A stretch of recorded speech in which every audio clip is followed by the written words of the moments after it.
এবার আপনাদের পুরুলিয়ার গ্রামের একটি ছবি দেখাবো, যেখানে জল পাওয়া যায় শুধুমাত্র সাইনবোর্ডে।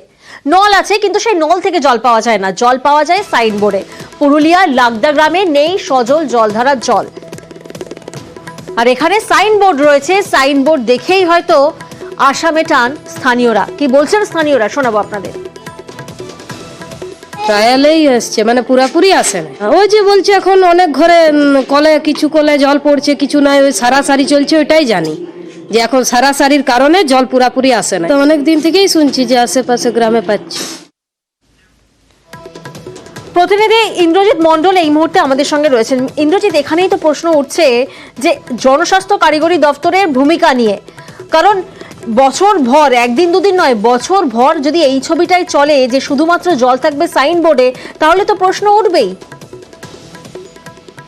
দেখো, রাজ্য সরকারের যে প্রকল্প, সেই প্রকল্পের একেবারেই সজল গ্রাম এবং এই গ্রামগুলোতে জল বাড়ি জল দেওয়ার জন্য রাজ্য সরকার ইতিমধ্যেই প্রায় 1.5 বছর আগে এই প্রজেক্টের কাজ শেষ হয়ে যায়, বাড়ি বাড়ি হাউস কানেকশন দেওয়া হয়। কিন্তু এখন অব্দি লাগদা গ্রাম পঞ্চায়েতের লাগদা গ্রামের মানুষ এখনো কিন্তু জল পায়নি। তারা পেয়েছে, কল পেয়েছে, পাইপ বসেছে তাদের বাড়িতে, কিন্তু জল পায়নি। অন্যদিকে লাগদা গ্রামে একেবারেই সজল গ্রাম বলে বড় করে পোস্টার দেওয়া আছে, সেখানে দেখা যাচ্ছে যে জল পাচ্ছে, গ্রামের বাড়ি বাড়ি জল দেওয়া হচ্ছে বলে দাবি করা হচ্ছে, কিন্তু আদতে জল পাচ্ছে না লাগদা গ্রামের মানুষ, তেমনই অভিযোগ করছে গ্রামবাসীরা। অন্যদিকে এই অভিযোগের কথা মেনে নিয়েছেন স্থানীয় পঞ্চায়েতের প্রধান। তিনি জানিয়েছেন যে লাগদা গ্রামে জল পাচ্ছে না এবং এই গ্রামের জলের বিষয়ে তিনি পিএইচ এর সাথে বারে কথা বলেছেন, কিন্তু পিএইচই কোনো বিষয়টি সেভাবে গুরুত্ব দিচ্ছে না। অন্যদিকে আমরা পাম্প হাউসের এক কর্মীর সাথে কথা বলেছিলাম, তিনি জানিয়েছেন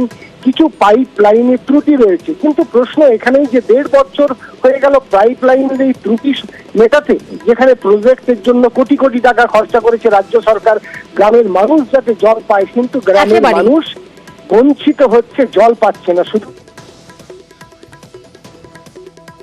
এটা কন্ট্রাক্টর অনেকদিন ধরে পাইপলাইনের কাজ করেছে, অনেকদিন পাইপলাইন বসে আছে, কিন্তু জল দেওয়ার ব্যাপারে বুঝতে পারছি না কেন তার অনীহা। এবং টেস্টিং হচ্ছিল, কিন্তু কলগুলোতে জলই পাচ্ছে না। তো আমাদের সাথে তো কোনো যোগাযোগ করেনি পিএইচই দপ্তর, ফলে বলতে পারবো না কেন তারা জল পাচ্ছে না। আমি কিন্তু অনেকবার পিএইচই দপ্তরে যোগাযোগ করেছি যে আমাদের এতদিন ধরে পাইপলাইন বসেছে, কিন্তু এখনো পর্যন্ত কেন জল দেওয়া হচ্ছে না।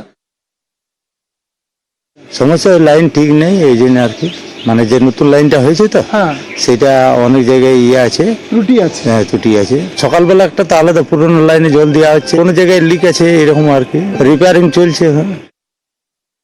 লাগদা জিপির কিন্তু বিভিন্ন গ্রামে জল পাচ্ছে, আমার কাছে যা খবর আছে। ও লাগদা গ্রামে জল পাচ্ছে না এমন খবর যদি হয়ে থাকে, অবশ্যই আমরা জেনে তদন্ত করে দেখবো এবং কি জন্য জলটা বন্ধ আছে বা কি কোথায় কি কানেকশনের কি অসুবিধা, সেটা অবশ্যই আমি কথা বলে নিচ্ছি এবং খুব তাড়াতাড়ি যাতে তারা জলটা পায় তার ব্যবস্থা অবশ্যই করা হচ্ছে।